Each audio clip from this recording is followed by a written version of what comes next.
Please.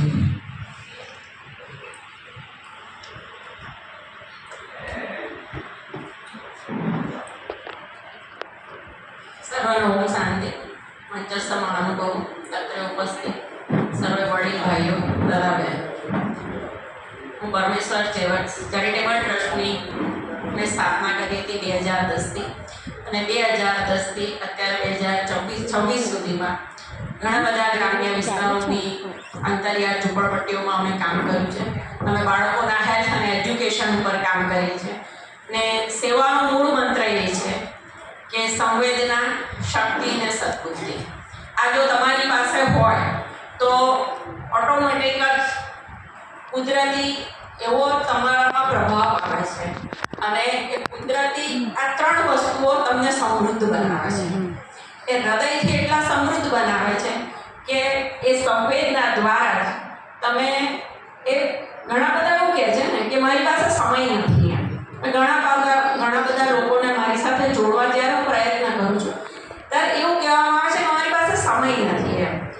જો તમારે કંઈક સારું કરવું જ છે ને અને એ જો તમારા હૃદયમાં સ્ફુરે છે ને તો સમયનો અભાવ તમને ક્યારેય નડતો નથી. અને હંમેશા એ લોકો જ સમયનું બહાનું કાઢતા હોય છે કે એકચ્યુઅલમાં ખરેખર એમની પાસે ઘણો બધો સમય છે, પણ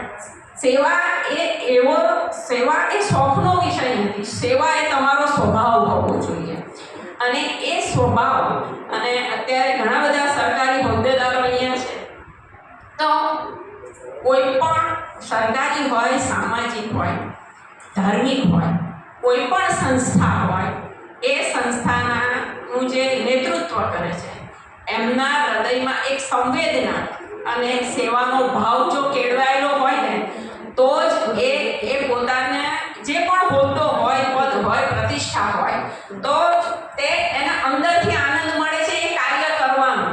પણ એના માટે થઈને એને પોતે નીતિવાન રહેવું પડે છે, સંવેદનશીલ રહેવું પડે છે, સજાગ રહેવું પડે છે. કેમ કે અત્યારના સમયમાં એટલી બધો ભૌતિકવાદ છે કે હું પોતે ખૂબ સાધન સંપન્ન સુખી વ્યક્તિ છું. ઘણા વ્યક્તિ મને એમ કહે છે કે હવે શું આ બધી ઝૂંપડપટ્ટીઓમાં દોડ કરો છો, શાંતિથી જીવો. પણ તમારો આત્મા જ્યારે ઘણા બધા લોકો, આ તો કેવું છે, અમે જે કામ કરીએ છીએ ને એ જોતા ઘણીવાર અમને એવી સંવેદના હૃદયમાં ઉઠે ને ડિપ્રેશન પણ આવે. ત્યાં તો પેલું આગું ફાટ્યું છે ને અમે થીગડા મારવા નીકળ્યા છીએ. કારણ કે ઘણી બધી ગરીબી છે. અને આજે હું આ ખુલ્લા મંચ પરથી કહીશ કે એકચ્યુઅલી ગવર્મેન્ટ યોજનાઓ એટલી બધી ચાલે છે, ખૂબ ચાલે છે, પણ એકચ્યુઅલી જે લોકો ડિઝર્વિંગ છે ને ત્યાં સુધી આ બધી પહોંચતું નથી. આ વાત એકદમ સત્ય છે. આ કોઈ તમને જાહેર મંચ પરથી નહીં બોલે, કારણ કે અંગ્રેજો જતા રહ્યા એને 75 વર્ષ 80 વર્ષ ભલે થઈ ગયા, પણ હજી જે ગુલામ માણસ છે ને આપણું એ હજી જતું નથી. આપણે સત્યની સાથે ઊભા નથી રહેતા. આપણે જ્યાં વિરોધ કરવાનો હોય છે ને ત્યાં આપણે ઊભા નથી રહેતા. આપણે પહેલા આપણી સલામતી જોઈએ છે. જ્યારે આ ડર મનમાંથી ખતમ થશે ને ત્યારે જ ગરીબીનો નાશ થશે. જ્યારે આ ભાવ ઉત્પન્ન થશે ને કે હું સુખી છું, મારી સાથે ઘણા બધા લોકોને હું સુખી કરું, એ રીતની હું સક્ષમતા કેળવું અને ઘણા બધાને મારા સુખમાં સામેલ કરું, જ્યારે એ ભાવ આપણામાં કેળવાશે ને ત્યારે દરેક વર્ગમાં સંબંધતા પ્રદાન થશે, દરેક વર્ગ સુખી થશે. એ જ ભાવના કેળવવી ખૂબ અગત્યની છે કે મારી સાથે સાથે હું અનેક લોકોને સુખી કરું, અનેક લોકોને આગળ લાવું.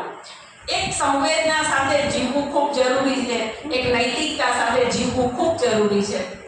સત્ય સાથે ચાલતો માણસ ભલે કદાચ એકલો પડે પણ એ અંદરથી હંમેશા પ્રફુલ્લિત રહેતો હોય છે અને ભરપૂર રહેતો હોય છે.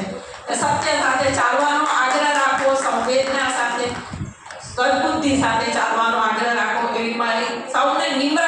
હું જ્યાં પણ જાઉં છું કોઈ જાહેર કાર્યક્રમમાં તો હું આ વાત કહું છું કે સંવેદના કેળવો તો ઓટોમેટિક તમને તમારું જીવન પણ સુખી લાગશે. નહીંતર ઘણા બધા સુખ અને વૈભવ વચ્ચે પણ અંદરનો ખાલીપો ભરાતો નથી.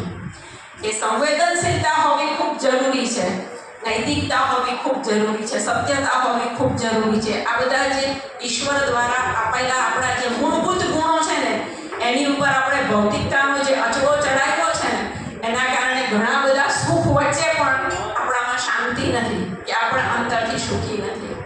અને આજે આજે એ જ વસ્તુ આપણને ઓમ શાંતિ કેન્દ્ર શીખવાડે છે કે શાંતિ કેવી રીતે મેળવવી, સુખ કેવી રીતે મેળવવું. એટલે શાંતિનું સુખ મેળવવા માટે થઈને આપણે સૌ ઓમ શાંતિ જે પ્રયત્નશીલ કરે છે એ જ પ્રયત્ન અમે પણ કરીએ છીએ. અસ્તુ. ઓમ શાંતિ.